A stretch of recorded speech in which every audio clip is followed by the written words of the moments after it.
Hello అందరికి welcome to my channel AP ICET 2024కి సంబంధించి క్యాండిడేట్ రిజిస్ట్రేషన్ ఏ విధంగా కంప్లీట్ చేసుకోవాలి ఆన్లైన్లో, అలాగే మీరు డీటెయిల్స్ ఏమేమి రీఎడిట్ చేసుకోవచ్చు, కరెక్షన్స్ ఏ విధంగా కంప్లీట్ చేసుకోవాలి అండ్ టోటల్ ఫీజ్ పేమెంట్ ఏ విధంగా చేసుకోవాలి అండ్ టోటల్గా స్టార్టింగ్ నుంచి ఎండింగ్ వరకు క్యాండిడేట్ రిజిస్ట్రేషన్ అయితే ఒక స్టూడెంట్ ఏదైతే చేసి అయితే చూపిస్తాను. సేమ్ యాజ్ ఇట్ ఈస్ మీరు కూడా కంప్లీట్ చేసేసుకోవచ్చు. వీడియోలోకి వెళ్ళే ముందు ఛానల్ ఎవరైతే ఫస్ట్ టైం ఇచ్చేస్తారో సబ్స్క్రైబ్ అయితే చేయడం అయితే మర్చిపోద్దు. AP ICET counselling related updates అన్ని కూడా మన ఛానల్లో రెగ్యులర్గా అయితే వస్తూ ఉంటాయి. అండ్ ఒకవేళ మా యొక్క సర్వీస్లో మీ యొక్క ఫీజ్ పేమెంట్ కానీ క్యాండిడేట్ రిజిస్ట్రేషన్ కానీ వెబ్ ఆప్షన్స్ కానీ ఇవన్నీ కంప్లీట్ చేసుకోవాలనుకుంటే అతి తక్కువ ఛార్జెస్తో మేము అయితే అప్లై చేస్తాము. ఆల్రెడీ లాస్ట్ ఇయర్ కూడా చాలామంది మీ యొక్క సీనియర్స్ కూడా అప్లై చేసాము. సో మీకు ఇంట్రెస్ట్ ఉంటే ఈ నెంబర్కి మీరు కాంటాక్ట్ అయితే అవ్వచ్చు వాట్సాప్లో అయితే డైరెక్ట్గా మనం బ్యాక్ వెళ్ళినట్టయితే క్యాండిడేట్ రిజిస్ట్రేషన్ చేసుకోవాలంటే ఇక్కడ మనకి ఫార్మ్స్ కింద ఏదైతే క్యాండిడేట్ రిజిస్ట్రేషన్ ఉందో దీన్ని మీరు మాన్యువల్గా సెలెక్ట్ చేసుకోవాల్సి ఉంటుంది.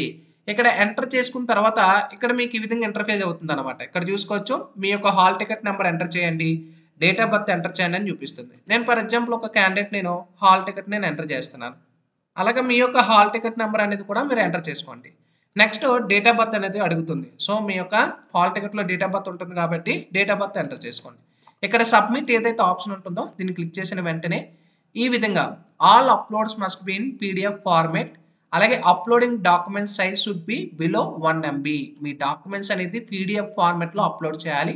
అలాగే మనకి సైజ్ అనేది కూడా 1 MB లోపు మీరు అప్లోడ్ చేయాల్సి ఉంటుంది. ఓకేనా? అండ్ మీ యొక్క రిజిస్ట్రేషన్ మొబైల్ నెంబరు ఈమెయిల్ నెంబర్కి మీకే అప్డేట్స్ అనేది వస్తాయని చెప్తుంది.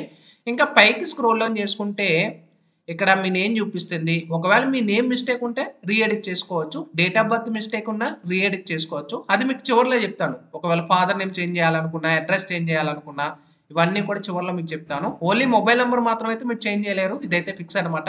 కాకపోతే మీరు ఈ కూడా హెల్ప్ లైన్ నెంబర్ ఏదైతే మీరు ప్రొవైడ్ చేసి ఇస్తారో అక్కడ మీరు చేంజ్ చేసుకోవచ్చు. ఒకవేళ ఈమెయిల్ ఐడి ఉంటుంది కాబట్టి ఈమెయిల్ ఐడి చేంజ్ చేయాలనుకుంటే చేంజ్ చేసుకోవచ్చు ఇక్కడ కూడా. అండ్ రీజన్ అనేది కూడా చేంజ్ చేసుకోవచ్చు. ఇంకా మనకి నెక్స్ట్ క్యాస్ట్ కేటగిరీ అడుగుతుంది. మీది ఏ క్యాస్ట్ అనేది మాన్యువల్గా సెలెక్ట్ చేసుకోండి, లేదా క్యాస్ట్ అనేది ఆటోమేటిక్గా మీకు చూపిస్తుంది అనమాట. ఇక్కడ చూసుకోవచ్చు మనకి క్యాస్ట్ చూపిస్తుంది. మీ క్యాస్ట్ మాన్యువల్గా ఎంటర్ చేసుకోండి. నెక్స్ట్ మీకు ఇక్కడ ఏంటి అడుగుతుంది, డూ యూ హ్యావ్ మీ సేవ ఏపీ సేవ సచివాలయం క్యాస్ట్ సర్టిఫికేట్ ఉందా లేదా అని అడుగుతుంది. ఉంటే ఎస్ పెట్టుకోండి, లేకపోతే రిలివెంట్ డాక్యుమెంట్ అడుగుతుంది. ఎస్ పెట్టుకున్న తర్వాత క్యాస్ట్ సర్టిఫికేట్ ఇష్యూడ్ బై మీకు ఏపీ సచివాలయం వాళ్ళు ఇచ్చారంటే ఏపీ సేవ సచివాలయం, మీ సేవ వాళ్ళు ఇచ్చుంటే మీ సేవలు అనమాట. సెలెక్ట్ చేసిన తర్వాత క్యాస్ట్ సర్టిఫికేట్ నెంబర్ అడుగుతుంది. ఓకేనా?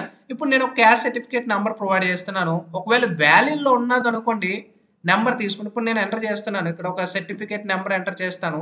అది ఒకవేళ వ్యాలిడ్లో ఉన్నది అనుకోండి తీసుకుంటుంది. ఒకవేళ వ్యాలిడ్లో లేదనుకోండి మీ డాక్యుమెంట్ అనేది డైరెక్ట్గా అప్లోడ్ చేయమని చెప్తుంది అనమాట. ఓకేనా? ఇప్పుడు నేను ఒక క్యాస్ట్ ఎంటర్ చేస్తాను. ఇక్కడ చూసుకోవచ్చు నేను ఇక్కడ ఎంటర్ చేస్తాను ఒక డేటా అనేది క్యాస్ట్ సర్టిఫికేట్ అనేది. ఒకవేళ ఇది వ్యాలిడ్లో ఉన్నది అనుకోండి, చూసారా ఇక్కడ ఆటోమేటిక్గా తీసేసుకుంది, ఎందుకంటే ఇది వ్యాలిడ్లో ఉందని. ఒకవేళ లేదనుకోండి వ్యాలిడ్లో లేదని చూపిస్తుంది. ఇప్పుడు మైనారిటీ స్టేటస్లో ఎవరైనా ముస్లిం కానీ క్రిస్టియన్ కానీ ఉన్నట్టయితే మైనారిటీ వస్తారన్నమాట. ఇక్కడ చూసుకొని ముస్లిం దగ్గర మైనారిటీ ముస్లిం వాళ్ళు మైనారిటీ మీ యొక్క ఎస్ఎస్సి మైనారిటీ సర్టిఫికేట్ అయినా అప్లోడ్ చేసుకోవచ్చు, లేదా టీసీ సర్టిఫికేట్ అయినా టీసీ అంటే మీ యొక్క 10th క్లాస్ అయినా అప్లోడ్ చేయొచ్చు. చూస్ ఫైల్ మీద క్లిక్ చేసుకొని మీ డేటా క్లిక్ చేసుకొని ఇక్కడ ఓపెన్ మీద క్లిక్ చేసుకుంటే డేటా యాడ్ అయిపోతుంది. నెక్స్ట్ మీకు ఫీజు రిమైన్స్ ఇన్కమ్ దగ్గర మీకు ఫీజు రిమైన్స్ ఉంటే వైట్ రేషన్ కార్డు కానీ ఇన్కమ్ కానీ ఉంటే మీరు అప్లోడ్ చేసుకోవచ్చు. ఈవెన్ మీ రేషన్ కార్డు కూడా అప్లోడ్ చేసుకోవచ్చు.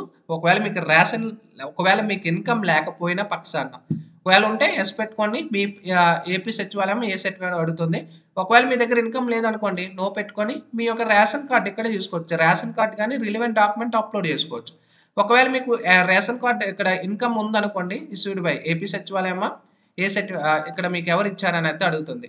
ఇక్కడ ఇన్కమ్ సర్టిఫికేట్ నెంబర్ అడుగుతుంది. ఇప్పుడు నేను ఒక సర్టిఫికేట్ నెంబర్ ఎంటర్ చేస్తున్నాను. ఇక్కడ చూసుకోవచ్చు నేను ఒకటి ఎంటర్ చేస్తున్నాను.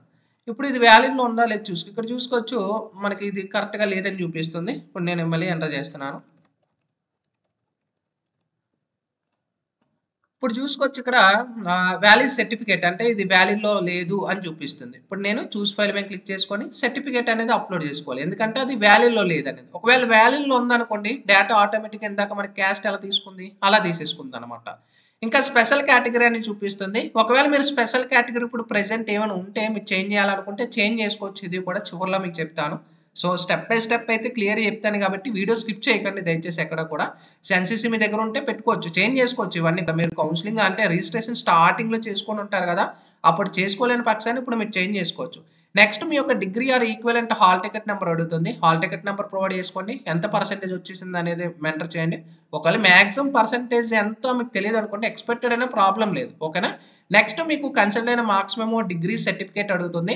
మీ దగ్గర మార్క్స్ మెమో ఉన్నాయనుకోండి, మార్క్స్ మెమోస్ అప్‌లోడ్ చేసుకోండి. ఓకేనా? మార్క్స్ మెమోస్ ఉంటే.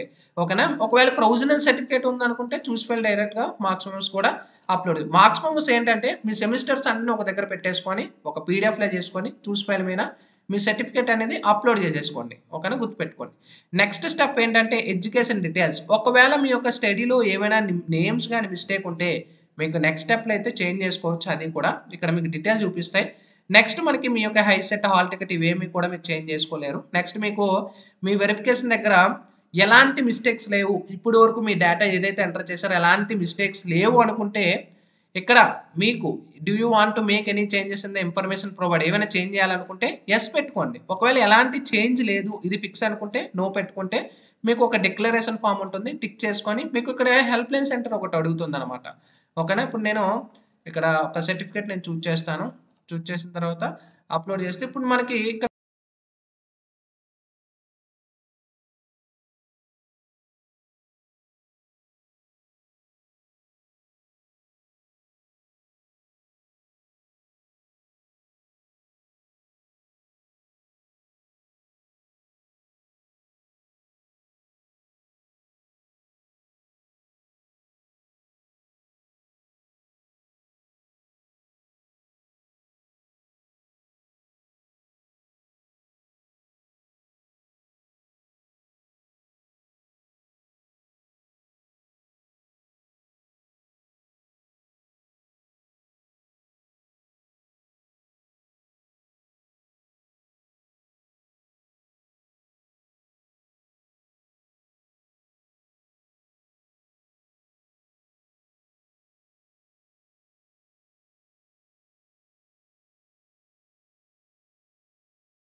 ఇంకా డైరెక్ట్‌గా ఇక్కడ డిక్లరేషన్ ఫార్మ్ టిక్ మార్క్ పెట్టుకొని సబ్మిట్ ఏదైతే ఆప్షన్ ఉంటుందో మాన్యుయల్లీ సెలెక్ట్ చేసుకోండి. ఇక్కడ చూసుకోవచ్చు check all the details before proceeding to fees payment. మీరు కన్ఫర్మ్‌గా చెక్ చేసుకోండి. అన్నీ కరెక్ట్‌గా ఉంటేనే ఫీజ్ పేమెంట్ ఓకే చేసుకోండి. ఓకే మీద క్లిక్ చేస్తున్నాను. డీటెయిల్స్ అన్నీ కరెక్ట్ చేసుకున్నాను కాబట్టి ఇక్కడ మన ఫీజ్ పేమెంట్ చూపిస్తుంది. ఎంత ఫీజ్ పే చేయాలి, నేమ్, హాల్ టికెట్ నంబర్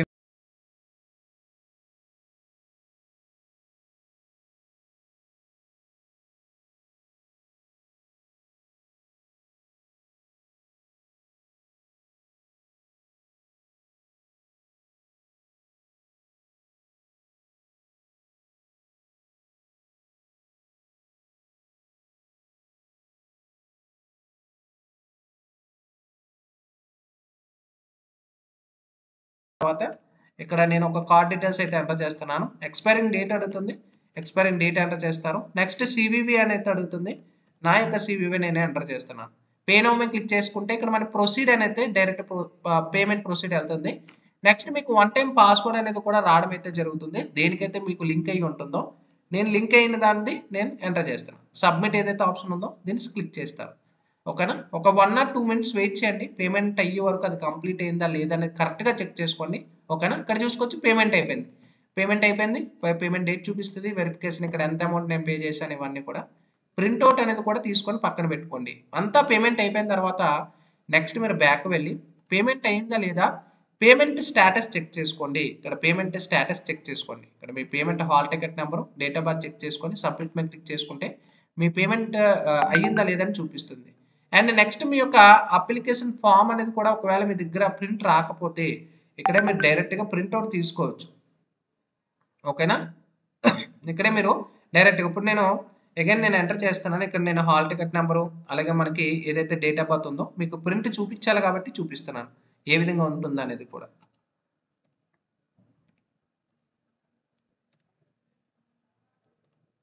మీ డీటెయిల్స్ కూడా ఇలా చెక్ చేసుకోండి.